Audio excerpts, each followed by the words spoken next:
In this court, I'll defeat the federal government of Nigeria. Yeah. The whole world will see it. Where is the treasonable felon? Where is it? All these years, journalists are gathering treasonable, treason. What's the treason today? It's gone. In some way, this terrorism charge will go. I'm thinking of another capital offense that can charge me with. Maybe, I don't know, impregnating the wife of somebody. I don't know what other thing they're going to charge. You say you are innocent of all these charges. The federal government, they know I'm not guilty. My only guilt is that I'm fighting for my people. And I will fight for them. Okay, sir, for justice and fairness and equity everywhere. Our family is based on 4 cardinal points. You must be without fear before your enemies. You must speak the truth always, even if it leads to your death. You must help the poor and those who cannot help themselves, and be of good character that God may love thee. That's who we are. My people, things are really moving fast in Nigeria and across the international space, especially concerning Mazi Nnamdi Kanu and the whole Biafra issue. In the last few days, one major talk that is making waves is about Kanu's latest broadcast and how it seems to have triggered more strong reactions from America.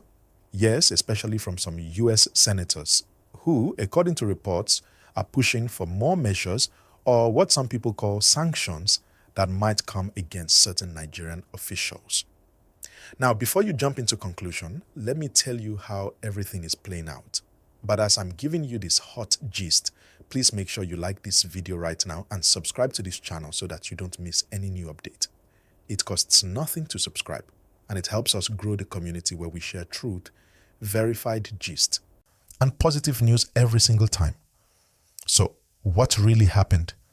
In Kanu's recent message, he made some bold statements about his situation, about the ongoing case, and how he believes that international attention is finally turning toward what he called the injustice he has faced since his arrest and detention.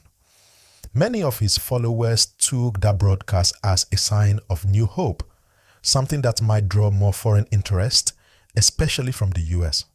And truly, that broadcast didn't go unnoticed, because just after that, reports began circulating that some American lawmakers were again looking into Nigeria's human rights situation, particularly cases that involve freedom of speech and fair trial. Now, this is not the first time we are hearing about American lawmakers showing concern over Nigeria's handling of sensitive cases. But this time, it's getting a little louder. People are saying that after that broadcast, the momentum has shifted again, and some senators in the US are considering more firm steps, not necessarily against Nigeria as a whole, but targeted steps toward people who they believe are connected to rights violations. But here's something we must understand clearly. Those talks about sanctions are not yet confirmed actions. They are more like proposals, discussions, or petitions still moving through the system. So while the noise is growing, the process is still ongoing. And that's where the tension begins, because every time this type of story goes out, both the government side and the activist side start reacting differently. Right now in Nigeria, the tension is still there because of Kanu's ongoing trial. The last time the court sat, there were again some issues with his defense team and how the case was handled, leading to another delay. That delay made a lot of people frustrated, both supporters and observers, because it looks like the case is dragging longer than expected. Kanu's supporters believe it's intentional, while others say the system is just trying to follow procedure. But whatever the reason, one thing is clear. The longer the trial drags, the more international attention it keeps attracting. And it's that same attention that gives life to the new discussions coming from America. Because right now, several diaspora groups, especially those who live in the US and the UK, are working very hard to push for action from foreign governments. They've been sending letters, holding peaceful demonstrations, and appealing to lawmakers abroad to intervene or at least call for fairness in how Kanu's case is being handled. My people, let's be honest, in this social media era, things travel fast. A single video or speech can cross borders within minutes. That's exactly what's happening with Kanu's broadcasts. Every time he speaks, it trends across platforms.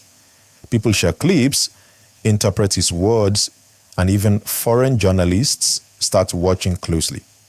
That is how global attention starts building up.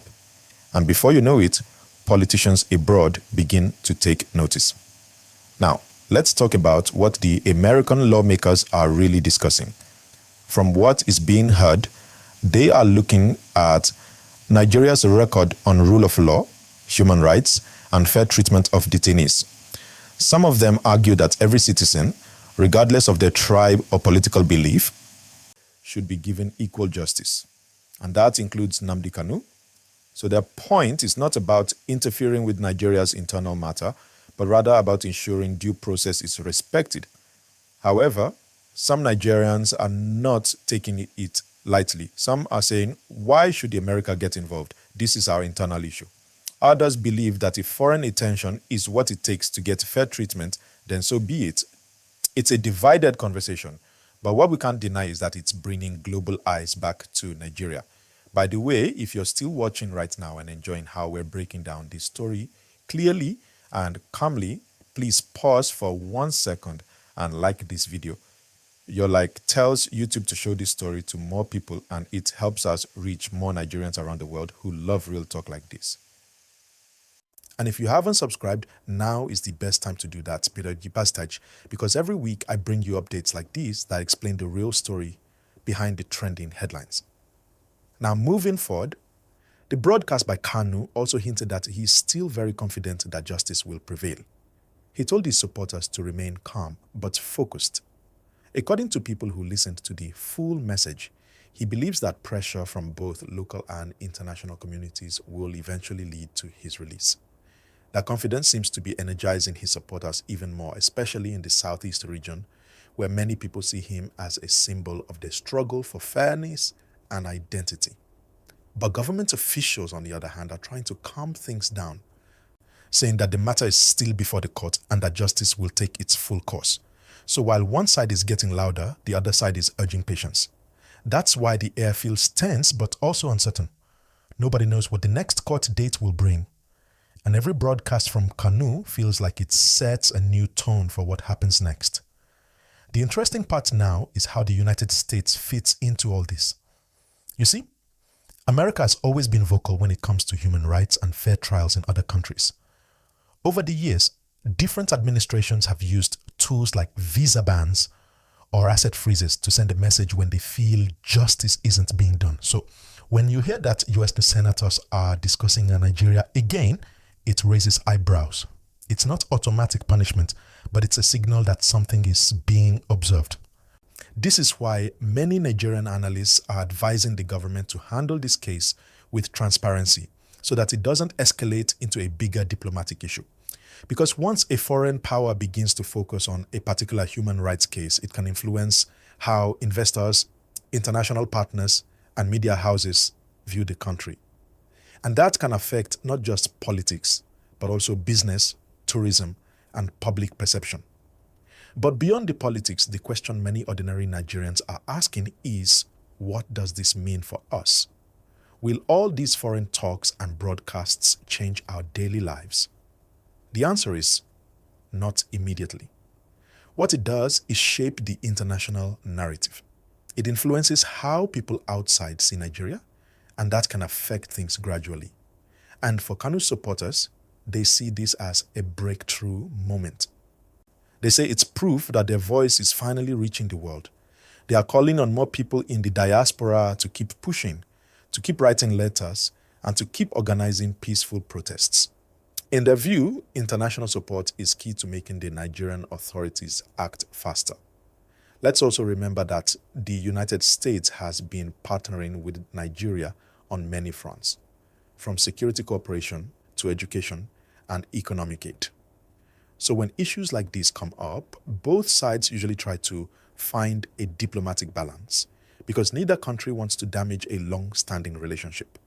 That's why, even though there's noise about sanctions, both governments are being careful with their words. Now let's look at the human side of this story. The people who support Kanu are not just doing it because of politics. Many say they see him as a voice against marginalization. They believe his detention is symbolic of a wider issue. On the other hand, the government insists it is only enforcing the law, saying no one is above the rule of law. These two views are what keep the story alive, justice from one side, security from the other. And because both arguments have strong emotional weight, every small development becomes a big headline. One new broadcast, one court adjournment, one protest, and the story catches fire again. That's why even you watching now can't ignore it. Because whether you support him or not, you know that this case touches many layers: politics, unity, law, and even international diplomacy. And my people, let's not forget the protesters. Recently, peaceful demonstrations calling for Kanu's release have been seen in different cities. Some were met with police presence, others were dispersed quickly. But what's important is that the world is watching how those protests are handled. Because in international diplomacy, how a country manages peaceful protesters can affect how foreign governments respond to human rights issues. That's also part of what gives strength to the lawmakers abroad who are pushing for discussions on Nigeria.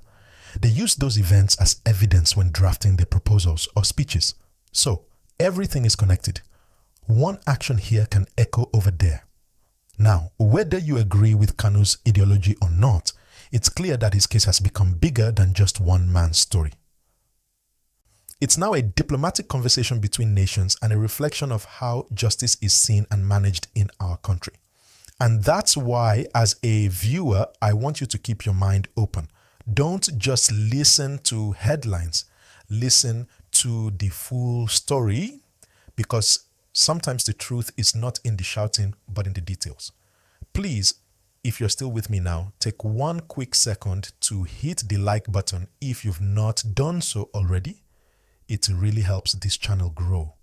And don't forget to subscribe too, so that whenever this story develops, you'll get it here in clear, calm, and verified gist, not noise. Now, as I round up this first part, the key point is this: Kanu's broadcast has reignited conversation about justice, governance, and international accountability. The United States lawmakers are again showing interest, and Nigerians are divided in opinion. The court case continues, the petitions keep increasing, and the people are still watching to see what happens next.